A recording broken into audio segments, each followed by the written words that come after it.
Don't you wish we knew more about the weapons the old ones used against the Satan?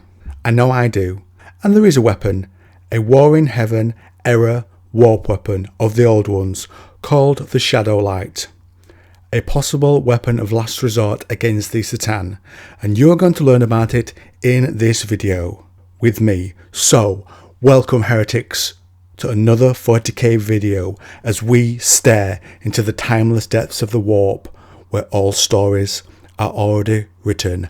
Now, witness 40k heretical knowledge. It's said the Mechanicus unearthed the artifact. It wasn't like anything they'd ever seen it before, so they brought it to the Ordo Xenos to see if they might learn from them how to identify it. What is this weapon for? We're told in the Caiaphas Cain novels in which the Shadowlight features, it predated humanity's presence on Perlia. Amberly shook her head slowly. She's an Inquisitor, by the way. It predated humanity's presence in the galaxy, she said quietly. Us and every other race we know of, except possibly the Necron tier. She paused for a moment, and it was still functional. We've uncovered more items, including a selection of metal tablets of unknown composition containing fragments of script, one of which appears to refer to it by the name Shadowlight. The language has never been reliably deciphered. However, a few early examples have been discovered scattered across the galaxy, and a rough attempt made to assign meaning to some of the symbols. The main difficulty with this is that the examples, so far recovered, though uniformly ancient beyond imagining, appear to originate from different points within a span of aeons. So it's by no means certain that any established symbology would have remained unchanged during that time. And how does it look close up, this device? What's the old one technology look like? The term, so simple as to be indecipherable from magic, comes to mind.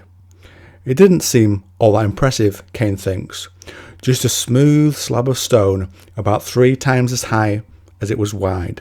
So black that the light from the electrosconces on the walls seemed to fall gently into it. At this point, they are testing this weapon with latent psyches. It's noted a space hulk emerging from the warp activated it when it entered that locality. They can only theorize what it does, but they believe it can reliably enhance the latent psychic powers of hundreds, perhaps thousands of individuals on every world in the Imperium. That's very old one's scale of technology, isn't it? The power to extend its reach so far. And perhaps back in the day when a cyclically active old one or Eldar approached it, like the space hulk did here, it sensed them and came to life. Like a pup, when its owner returns, it got real lively. The Imperium had studied it in hopes that they can determine the precise nature and frequency of the warp energy that triggers the transformation from latent to true psyche. Then the Imperium can build devices of their own to do the same thing. At the moment, it only works on a very small percentage of the latents it's exposed to. The rest find it as fatal to the touch as an ordinary, untainted human would. The people being used are mainly from a chaos cult, but we do know from research that it can turn latent psyches into powerful active ones. The Magi staffing the facility have recovered several more artifacts in the last few decades, Aurelius told Cain soberly, and they're now working on the assumption that the Shadowlight is part of a more complex mechanism, which they spent a number of years attempting to assemble. And here's where it starts to get very interesting. This more complex machine was resting in a narrow slot cut into the top of a pedestal of shining crystal, which held it upright, surrounded by 3 polished spheres of some strange blue mineral, which looked uncannily like solid water, roughly the size of a fist.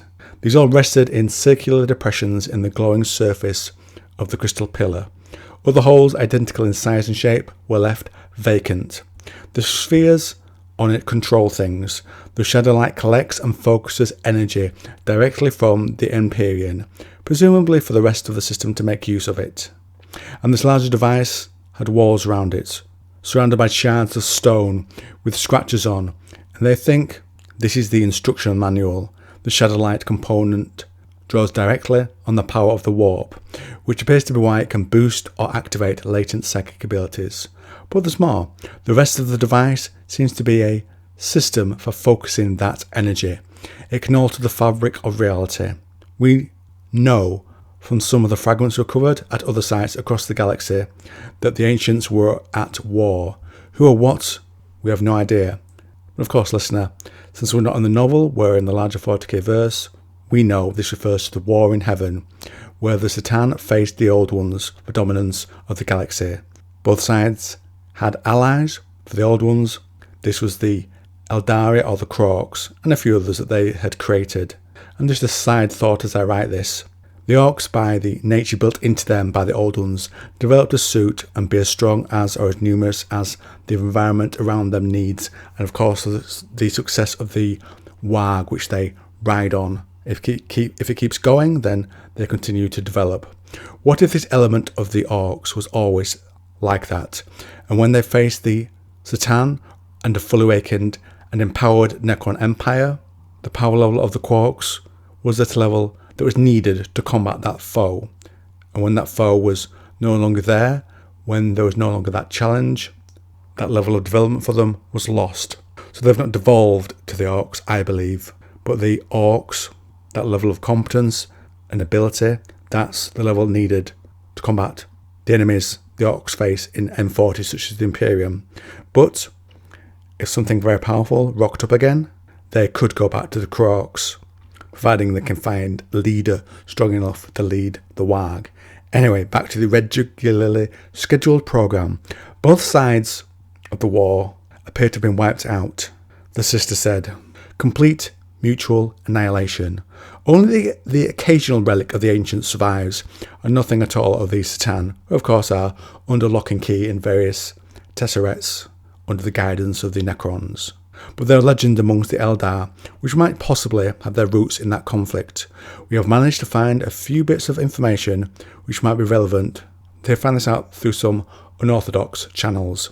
According to some rather obscure passages in the Lady of Kels, the ancients may have attempted to tap into the power of the warp directly as a way to defend themselves against their enemies. Some elder scholars even believe that it was this device which first unleashed the curse of chaos on the galaxy. And to tap directly into what I think it might be for, I'm going to speculate at this point. This is not in the books, this is me speculating on the device and its positioning within the war. The one I lean towards, my favourite, is in some effort to wipe out the Satan during the war in heaven, could this device, when fully constructed, have been used to bore an opening into the warp, like the Great Rift in current 40k, but not to just open the door between the materium and the immaterium, but make the tear wide, make it pretty much the entire galaxy. We know the star vampires of the Satan are tied to the nature of the universe and can never really be destroyed. But how, in a desperate mood, could you do it? Scorched earth, by removing what they are linked to, pulling back the veil between the materium and the immaterium entirely, to swamp all of the galaxy in the warp. We know this is possible on a low level. During the Siege of Terror, when the Vengeful Spirit is a beacon of power for the warp, Terror begins to sink into the immaterium, and the effects of that are that the properties of the warp seep onto Terror in a few ways. For example, the bending of reality, so that door you're about to go through, it doesn't lead where you think it goes. It might just open up to you somewhere entirely different from where you would expect, because reality is bent. And time doesn't move forward, but stands still, some moments locked forever till action is taken to stop the power behind it all.